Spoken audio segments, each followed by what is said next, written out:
Tracking new developments involving a domestic violence incident that killed a 22-year-old woman. Angelita Olivas was arrested for felony domestic violence, aggravated assault, and felony endangerment in the death of Zahriya Moreno, who died on August 14th. However, Olivas was released from custody after posting a $2,500 bond, and now investigators are collecting more evidence to bring forward formal charges. 13 News was able to get a hold of that search warrant. 13 News reporter Andres Rendon is live in our studio now. Andres, what can you tell us about what you read?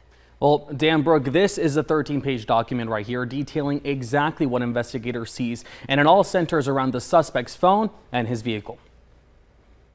A metallic blue iPhone and a 2021 red Dodge Challenger. This is what investigators are looking at to get more evidence in a domestic violence case that left Zahriya Moreno in a, quote, vegetative state, end quote, which ultimately led to her death.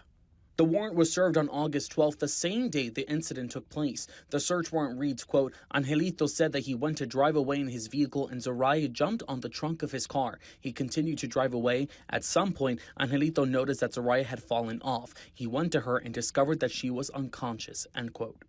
As a result, 2 swabs were collected from the Challenger's trunk, but investigators are looking into 14 hours of information stored in the vehicle's event data recorder module.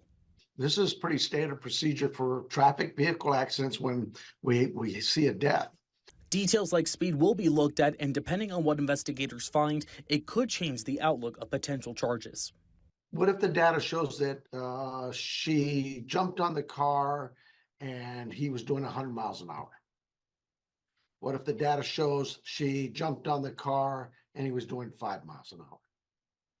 We can't just ignore the fact that there is a potential that there's data there that could support one way or the other, which way we go with charges. Oliva's iPhone is also being analyzed. According to the warrant, quote, the phone appears to have dried blood smeared on the screen, end quote. 2 swabs from the phone were taken into evidence, but on August 15th, authorities conducted a download of the phone as well. The information is never something you want to look away to and just dismiss it. We should take everything that's available to us and look at it. All right, Sheriff Nanos also mentioned that he could recruit the help of other agencies like DPS to assist in gathering evidence and analyzing evidence to expedite the process. He does say, however, investigators are looking through everything carefully before presenting their findings to the county attorney. Live in studio, Andres Rendon, 13 News.